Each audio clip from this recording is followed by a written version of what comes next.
Hello, Sarah. Hello, Martin. Hello, here we are. We're back. Oh my goodness. I'm so sorry for all this pain. No pain at all. We're here. We're. I've got this recording straight away, so Okay, wonderful. we're good. And I can hear you loud and clear. Can you hear me? Okay. I can hear you just fine. Yeah. So I think I was getting a bit caught up there on the fact that it had to be video, but Right. I guess with the podcast, it's more about the sound anyway. Most of my listeners are just listening in. Sure. No, I get it. I get it. But, with technology, you think it's 2024. A video chat should work if you have Wi-Fi. Yeah. It's just a fickle beast, isn't it? Yeah, maybe it's very hot where I am today. Really? I'm in Essex, down in the south of the UK, and it's a scorcher, and maybe that's affecting the Wi-Fi here. Maybe. I appreciate you blaming it on you, but I'm afraid it's probably my fault. Well, we'll never know, but we're here. We'll never know. The important thing is we're here now. We're having this discussion, and Great. all I got to say to you before was how earlier this afternoon, I was sitting down to watch your Amazon special with my daughter. Oh, that's right. Yeah. Oh, you watched it with your daughter? Yeah, and it was just in one word, a joy. It was lovely. It was a really nice moment. There's not much comedy that we can watch and get together. And thank you. I started watching it to, get a bit of a feel for you and understand what you were about. And she just walked into the room and sat down and just started creasing up, and she got it. She just, it just resonated with her. Oh my gosh, nice. Martin, that makes me feel so good. How old's your daughter? She's 15. Oh. Yeah. Oh my goodness, I'm a little verklempt, honestly. That's just so precious. Thank you so much for sharing that with me. No, it's okay. And like I say, it was a precious moment to have with her, actually, to get that experience with her. And she talks to me about the things you talk about on your comedy special. Yeah. She tells that's so great. She tells me this stuff. She tells me of the struggles and the things that are, that men aren't perhaps always listening to or understanding.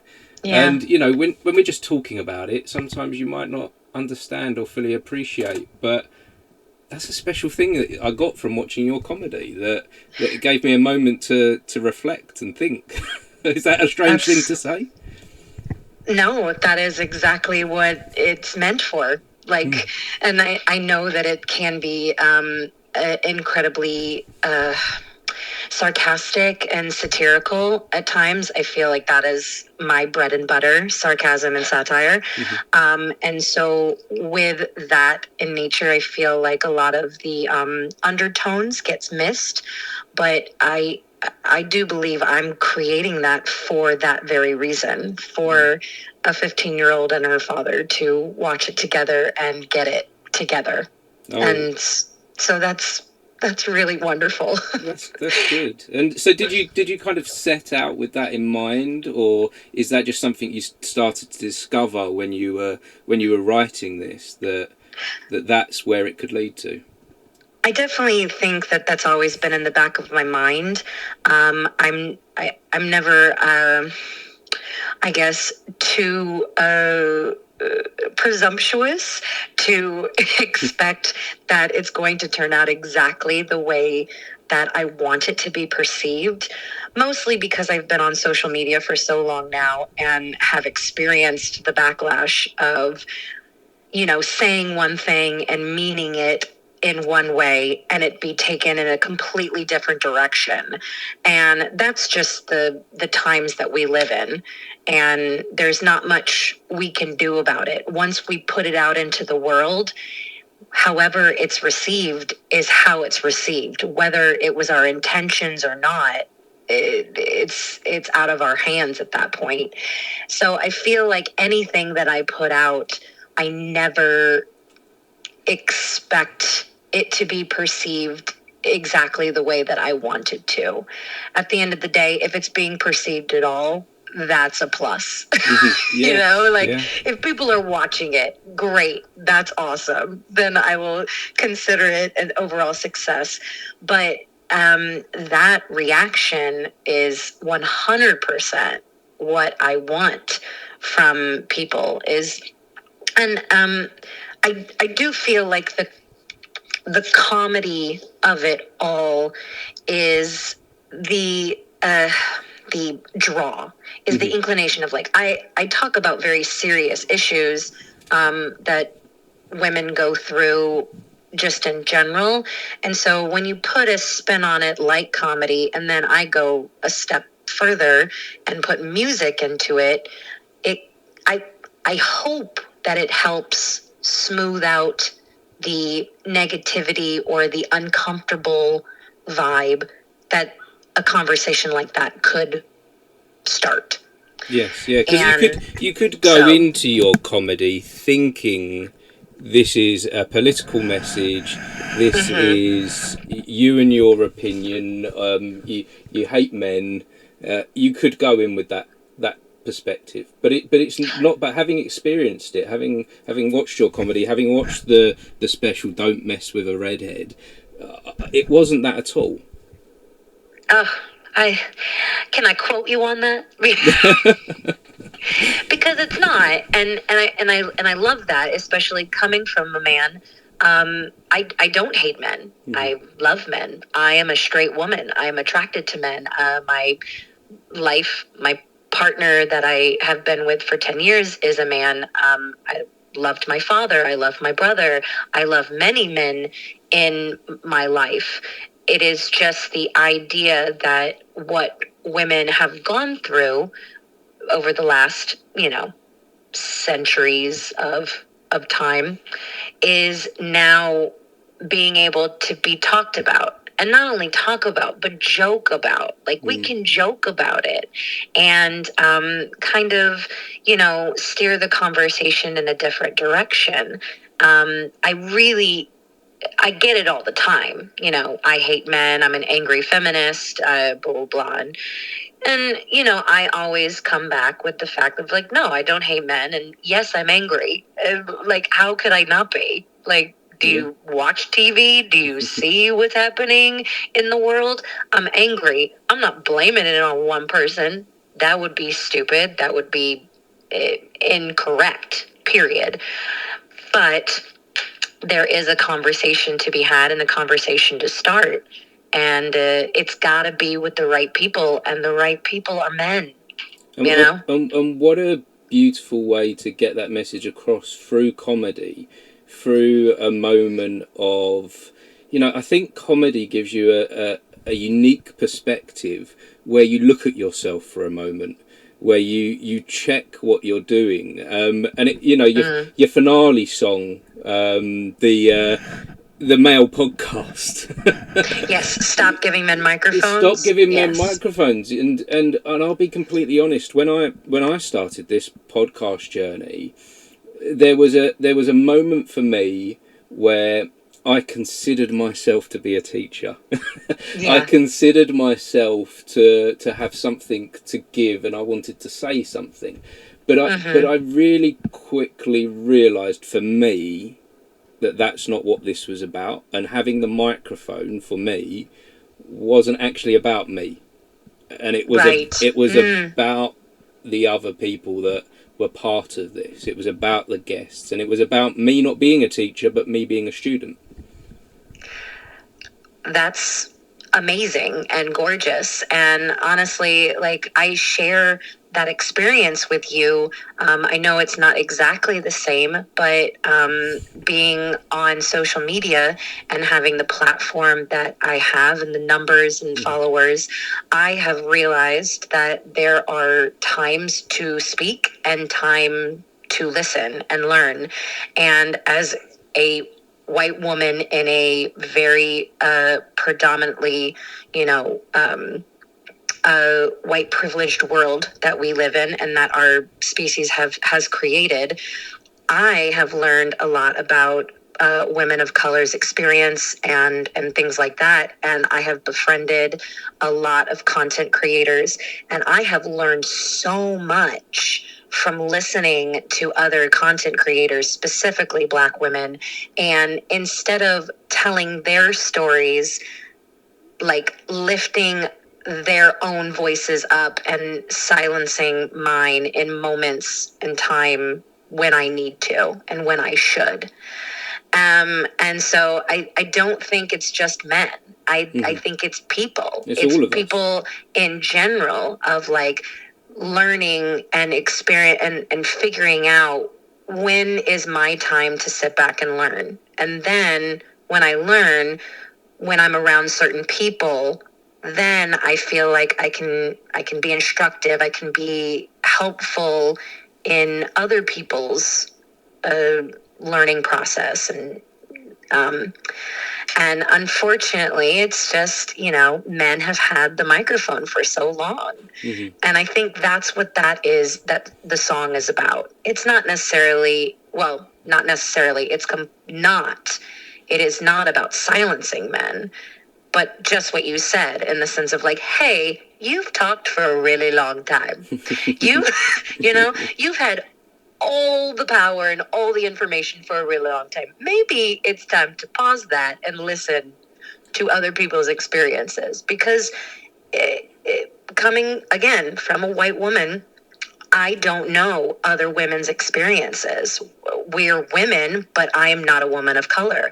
I'm not a woman in a minority culture and community. So how would I know without shutting up and listening to them? So I completely understand what you mean, and I love that you got that from the song. And it was also a nice little reminder for me as well. A nice little moment of a reminder of where we are with the rest of society as well. Mm-hmm.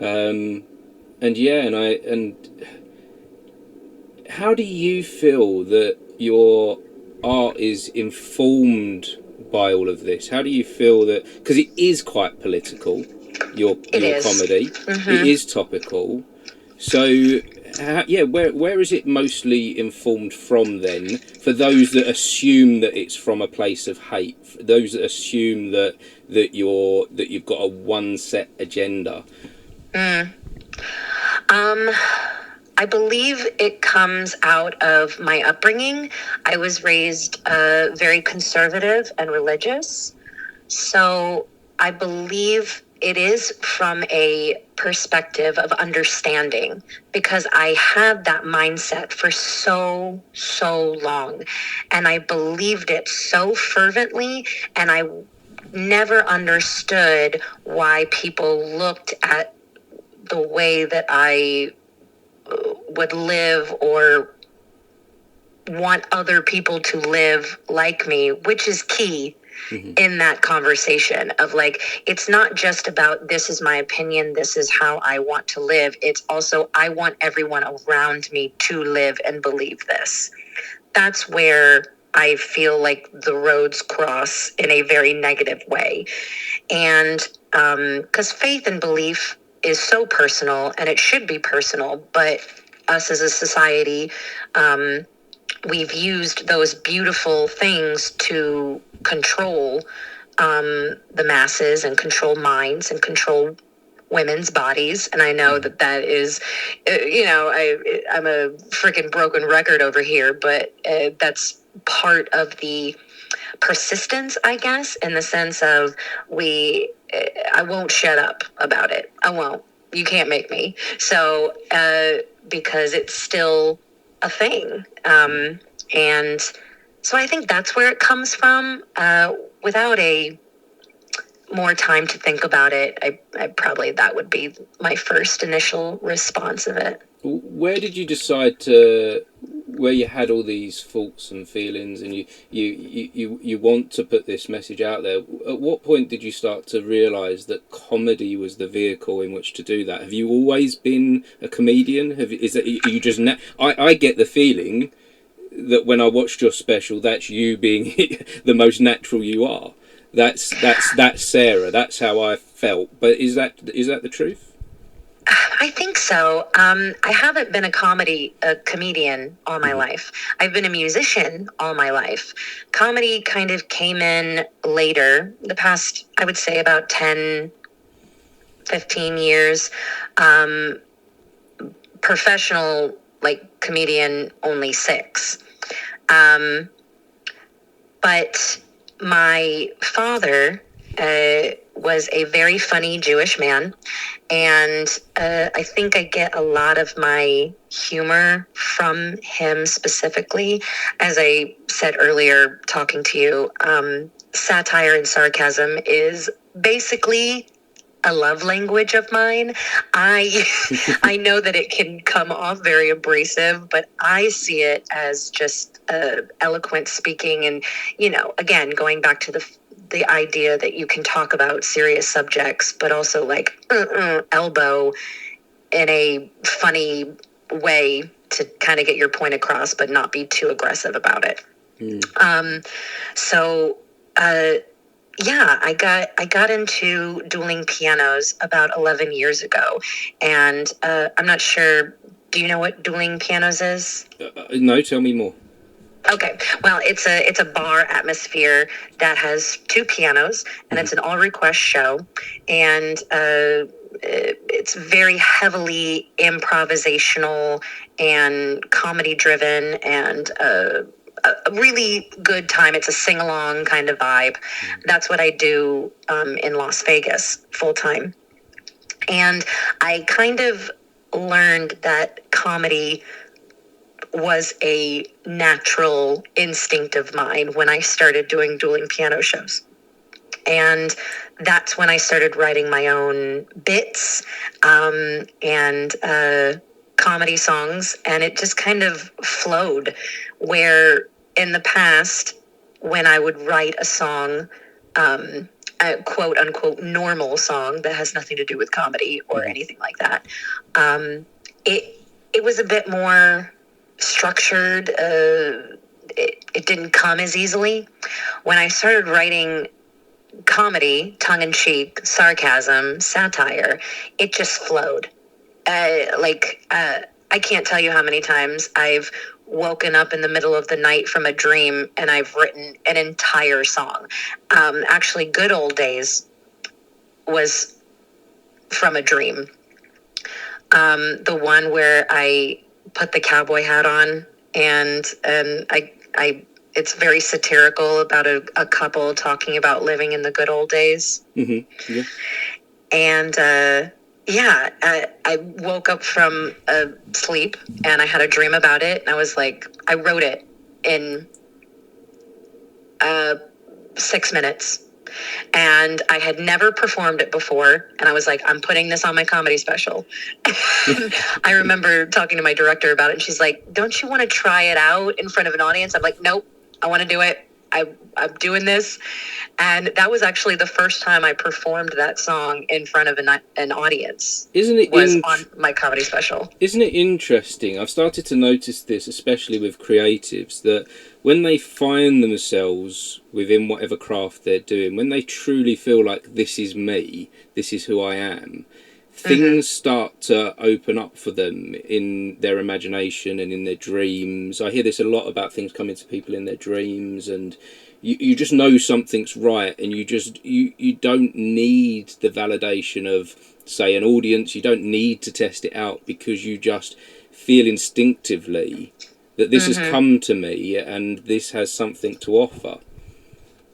I think it's also a little bit of an obsession in this, I can't turn my brain off even in my sleep about musical comedy, which is nuts. And that makes me a friggin' psychopath. But I'm obsessed. I'm obsessed with writing. I'm obsessed with creating comedy. I'm obsessed with coming up with new ideas of things of new topics to talk about, and or even the same topic and finding a different perspective on it and hitting it in a different angle, so I can talk about the same thing for an hour, but you don't feel like I'm talking about it.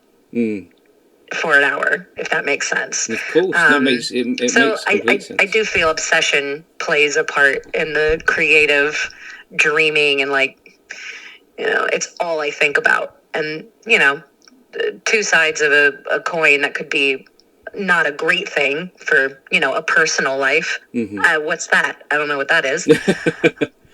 So.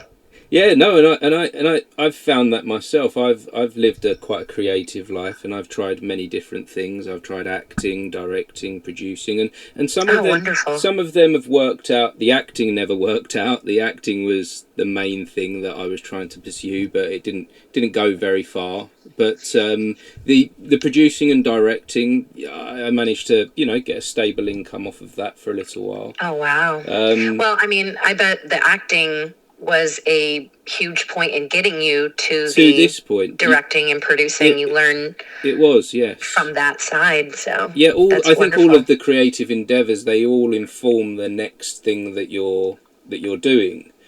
But 100%. Never within all the things that I did previously did I find an obsession. And it might sound strange, but I see this as my art. This is my craft now. Oh yeah. In having these conversations, and I'm thinking, I went for a walk earlier today through the woods, and my mind is pulling apart all the different things I want to discuss and all the different places I want to go with this. And I've just realised it. I'm obsessed. Yeah. It's just dawned on me. I am obsessed with conversations. and I think that is how you can't have success with almost anything without a bit of obsession. I don't think you hear about like right place, right time. I know that is a percentage of success, and however quote unquote success is measured, but like without your complete and utter like self giving into it, no one's gonna do it for you. No. So I think obsession is key. And what about luck? Where do you see luck fitting into all of this? So you put yourself out there in the world. You work on your craft. You work on your music, your comedy, and you push yourself forward. But there's hundreds of thousands, if not millions, of other people doing that. Yeah. But very true. How do you get lucky, or does luck even exist? I do believe luck exists, and I believe that it is primarily existing in any person that you see being successful, or again, how you view success, whether it's money or attention or, family. Right place, right time, for example. I have, like I said, have been a creative musician my entire life. Right out of the gate, I've been performing since I was 3 years old. I had my first performance professional job when I was 11.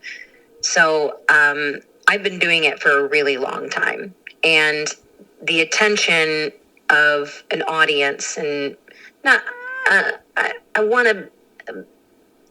to be like humble about it, which is probably not true.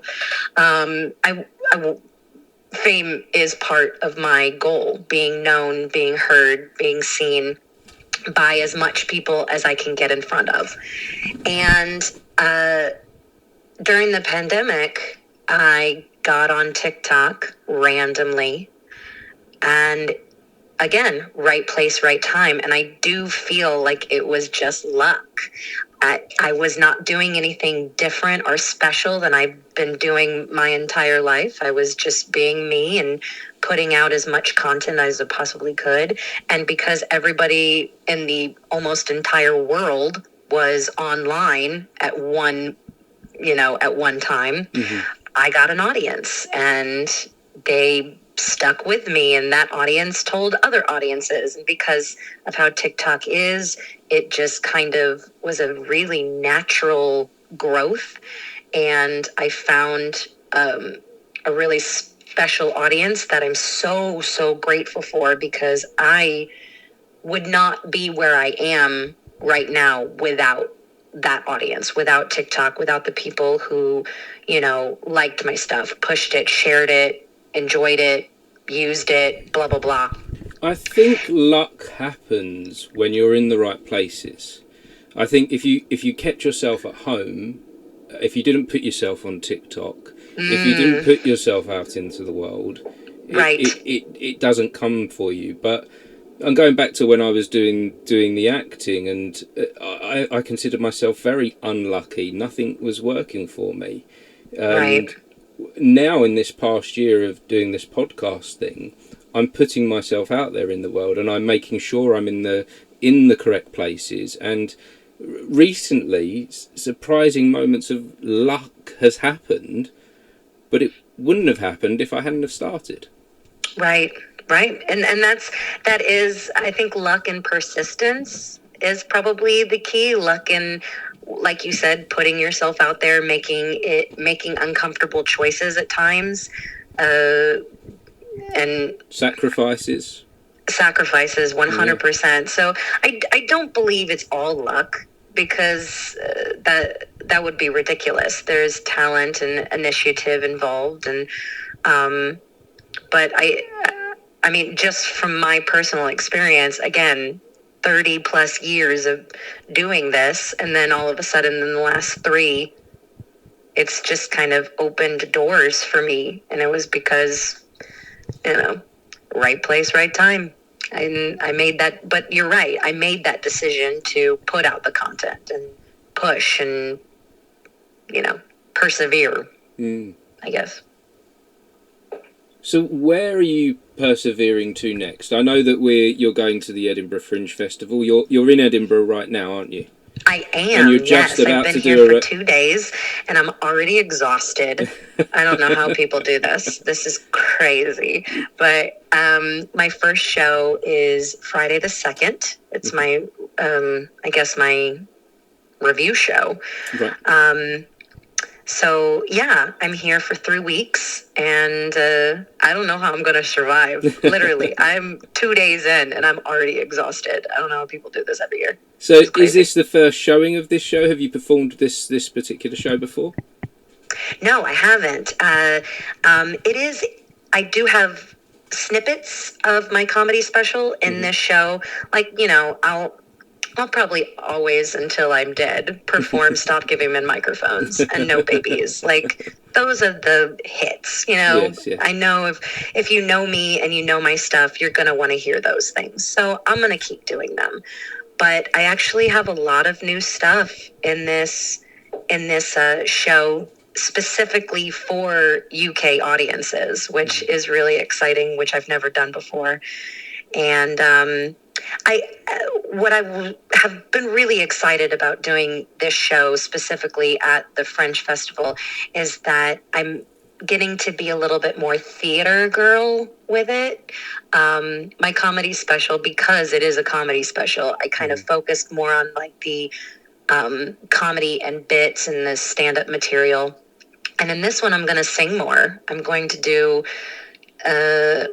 non-comedy bits. It's not all comedy. It's musical theatre. The theatrical musical theatre. I put a little introspective stuff in there, and I'm very happy with it so far. So I love that music. I'm a big fan of the musical theatre comedy. Oh, I'm a fan of Tim Minchin. Me too. I discovered him when I was before he was a known name. I went to see him at a local club, and I didn't know what to expect that night. And I don't think you always do know what to expect going into musical theatre, musical comedy, because it's not mainstream, is it? No, it is not. I think it's a little bit more mainstream in the UK, which is another reason why I'm really excited to be here. I do struggle in the States with people either not understanding what it is, or they have one version of musical comedy that they know, and they're expecting it to be like that. I get compared to Bo Burnham, of course, all the time, which I think Bo Burnham is a great comedian. I think he's he's a pretty good musician and very creative, but I'm nothing like him. No, I think you can only see me playing piano and doing comedy, and they're like, Bo Burnham, and I'm like, no. No, it's not. Maybe listen first. Yeah, you can. I guess you can loosely put you in the same genre, but yes. But topics and your style is very different. Your style, like I say, when I came out of watching, what's the name just escaped me now. Don't Mess with a Redhead. When I came out of watching that just now, I felt joy. I felt happy. Oh. I felt I felt lifted from watching that. Whereas that's so lovely. Whereas some other comedy might not be quite so uplifting. Your musical element to it, even though there's a serious message there.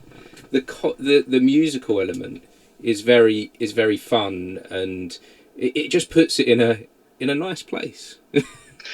Yeah, it wraps the crap in a nice little bow. In a nice little bow. What a nice way to put it. And that's exactly what I want for my audiences. I really do. I want them to leave my show and turn off my comedy special and feel hopeful and optimistic and overall joyful. That is definitely what I want and what I'm hoping for my audiences to feel. So what are your hopes for the Edinburgh Fringe Festival? I know it's going to be tiring. Like you said, you're exhausted already. It is a hard slog. It is hard work. But on a positive note, what do you hope to come from this festival? I hope to first get a better UK audience, and to really step up my game, I guess, in the musical comedy aspect. I know the UK has icons, absolute icons of musical comedy. I would even probably suggest musical comedy started in the UK. It's their, Tim mentioned being one of those names. And so I kind of think that I know that the Fringe audiences are very pleasant and positive, and they're open to more things. But as a musical comedian, I feel like it's kind of old hat for UK. So stepping up my game is probably what I'm really encouraging my inner self to do. But if I had to pin it down, I just like to be seen by a UK audience and get their perspective on what I do. Will you be getting out there on the streets, pulling people into this show, or are tickets already being worked on? Oh yeah, I'm. They call it flyering. Yes. I'm flyering all over the place, and I'm trying to get. And there's a lot of competition, and I think competition is kind of it has a negative sense because there's just so much art. There's so much to see at this festival. So it's not necessarily bad competition. It's just it's kind of like luck. Yes, yeah. And but you're putting yourself in the position to receive the luck. Yep. So that's really the hard part about this festival is just getting people to notice you. Yeah, I heard that this year at the festival there's over 3,500 shows. Wow. So when you've got people are coming from all over the world to this festival. People are coming from all over the UK, and when they come, they've got options. So what would you say to someone on the street why they should come and see you? So let's just say we're meeting on the street right now from the first time. I know nothing about you. What would you say to them to draw them in? Oh, I would say you're going to leave singing. You will have fun, and you will be uplifted. So if that is something that interests you, that you need to be uplifted in a time that is very heavy, then my show is the show for you. What a wonderful way to describe it. And like I say, from experiencing one of your shows, I would say that's a good representation. And I look forward to coming to see your show, and I'd love to catch up with you at the festival. I'd love that. And perhaps we can get into a bit of a deeper conversation in person. I think that would help. Yeah, I think that there's much more to your journey to discover. I see you going far. I see you. I see you've got a lot to offer with your comedy and your musical element to the comedy as well. It's really enjoyable.